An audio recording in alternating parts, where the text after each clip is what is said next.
रूहानी ताकतें हमारे आसपास हमेशा मंडराती रहती हैं।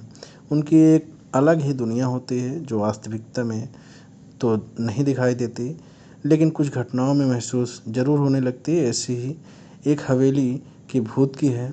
दरअसल एक पुरानी हवेली है जिसमें कई साल पहले राजा महाराजा रहा करते थे, लेकिन अब वह वीरान पड़ी है क्योंकि उन राजाओं के वारिस देश से बाहर जा चुके हैं।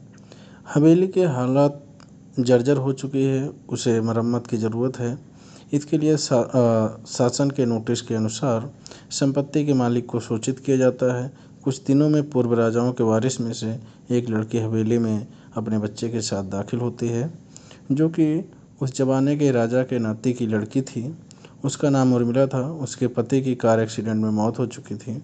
अब वह विधवा हो चुकी है, लेकिन उसके पास उसका एक बेटा है जो 8 वर्ष का है और वह भी अपनी माँ के साथ हवेली आया है। हवेली बहुत विशाल थी, इसलिए उसकी साफ़ सफाई के लिए कई मजदूर बुलाए गए, जिन्हें चप्पे चप्पे की सफाई करने का ठेका दिया गया। किसी को नहीं पता था कि हवेली के कोने कोने में कितने खूनी रहस्य छुपे हुए हैं। उर्मिला के आने के बाद हवेली की हवा रूहानी होने लगती है। ऐसा लग रहा था मानो कोई वर्षों से इंतज़ार कर रहा था इस हवेली के वारिस का। एक रात उर्मिला अपने कमरे में अपने बच्चे के साथ सो रही थी। अचानक उसकी खिड़की से एक पक्षी टकरा कर मर जाता है। यह घटना अपने आप में असामान्य थी।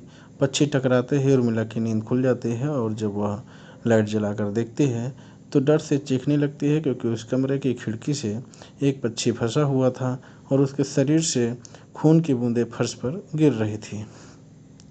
नज़ारा इतना भयावह था कि वह अपने बच्चे को उठाना नहीं चाहती थी, लेकिन उर्मिला हिम्मत करके उस पक्षी को खिड़की से बाहर फेंक देती है। लेकिन इसके बाद उसे रात भर नींद नहीं आती और वह सुबह तक जागती रहती है। दरअसल वह कहानी जानना चाहती थी कि यह किसी की शरारत तो नहीं। सुबह होते ही वह अपने यहाँ काम करने वाले मजदूर से जाकर पूछती है, रात को मेरे कमरे की खिड़की पर कोई पक्षी आकर टकराया था और तुरंत मर गया। क्या तुम लोगों में से किसी ने यह हरकत तो नहीं की है? क्योंकि पक्षी खुद ब खुद तो खिड़की से नहीं टकरा सकता। मजदूर कहते हैं, नहीं, हमने तो खिड़की से नीचे किसी पक्षी को मरा हुआ नहीं देखा। हम तो अभी वहाँ से चले आ रहे हैं और जब सभी जाकर देखते हैं तो वहाँ पर वह पक्षी नहीं होता है। उर्मिला घबराने लगती है कि यह क्या यहाँ से पक्षी होना चाहिए था। कम से कम खून की बूंदें दिखनी चाहिए थी, लेकिन यहाँ पर पक्षी का एक पंख तक नहीं पड़ा हुआ था।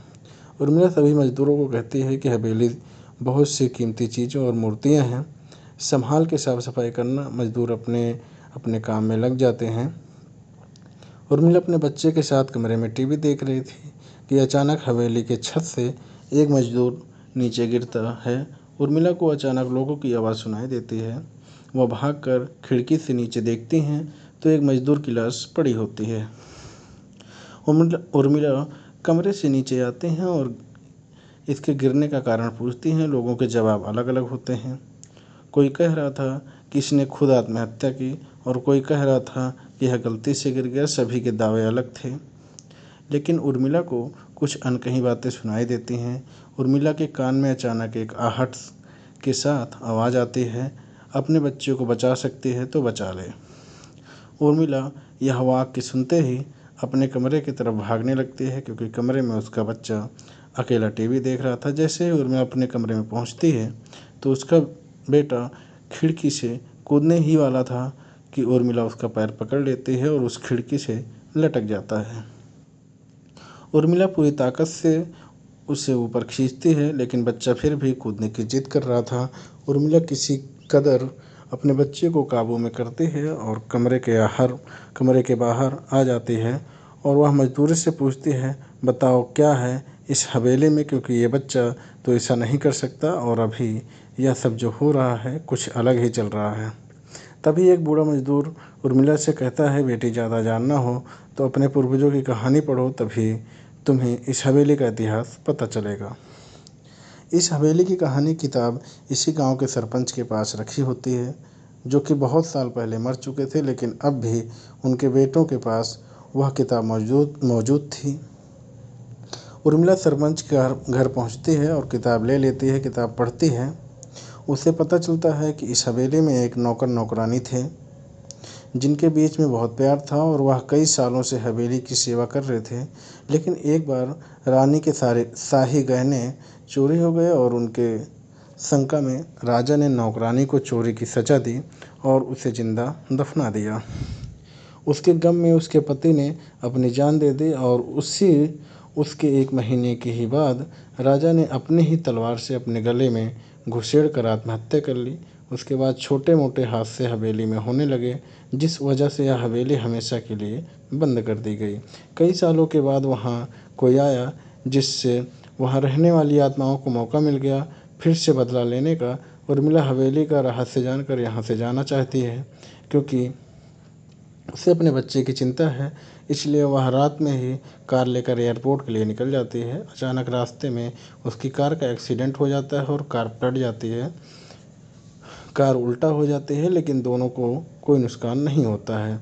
उर्मिला अपने बच्चे को बाहर निकाल लेती है और सुनसान सड़क पर भागने लगती है। रास्ते में उसे एक कार आते दिखाई देती है और कार रोकने के लिए उर्मिला सड़क के बीच खड़ी होती है और अपनी मदद मांगने के लिए चिल्लाती है। तभी अचानक कार वाला आकर कार का ब्रेक लगा देता है। उर्मिला पास जाकर देखती है तो उसकी हिम्मत बढ़ जाती है, क्योंकि वह एक पुलिस ऑफिसर होता है। उर्मिला घबराहट में उसे अपनी बात कहती है और रोने लगती है। पुलिस ऑफिसर उन्हें अपने गाड़ी में बैठने को कहते हैं और रोड में जाने लगते हैं। रास्ते में एक बूढ़ा सड़क पर जा रहा होता है और इनकी कार के सामने आते ही रोड पर गिर जाता है। पुलिस ऑफिसर गाड़ी से उतरकर उस व्यक्ति को देखते हैं। बूढ़ा व्यक्ति बेहोश हो चुका था।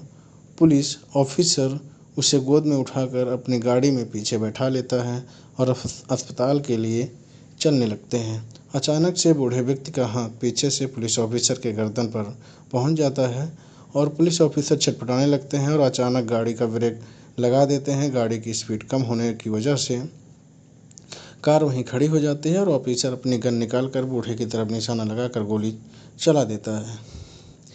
बूढ़े की सर में गोली लगने से उसकी जान नहीं जाती है। महिला और पुलिस ऑफिसर दोनों समझ चुके थे यह कोई भूत है। भूत को देखते ही उर्मिला अपने बच्चे को लेकर बाहर निकल जाती है और इसी बीच पुलिस ऑफिसर भूत की पकड़ से अपने आप को छुड़ाने में कामयाब हो जाते हैं। पुलिस ऑफिसर बाहर निकलते ही तीनों बाहर रोड से भागने लगते हैं और कुछ देर भागते हुए उन्हें सड़क के किनारे जगमगाती लाइट दिख रही थी। पुलिस ऑफिसर उर्मिला से कहते हैं कि मैडम, यह एयरपोर्ट है, जल्दी चलिए। उर्मिला अपने बच्चों को लेकर एयरपोर्ट के अंदर पहुंच जाती है। एयरपोर्ट में पहुंचते ही उर्मिला की जान में जान आ जाती है, क्योंकि पुलिस ऑफिसर की बहादुरी की वजह से उसके बच्चे की जान बच गई। लेकिन हवेली में भूतिया ताकतों का आधिपत्य अभी तक बना हुआ है और इसी के साथ खूंखार भूतिया कहानी ख़त्म होती है। दोस्तों, आपको यह भूतिया कहानी कैसी लगी? यह आप हमारे वीडियो को लाइक करें और चैनल में यह कहानी आपको कैसी लगी यह ज़रूर बताएं और हमारे चैनल को सब्सक्राइब करें। Thank you.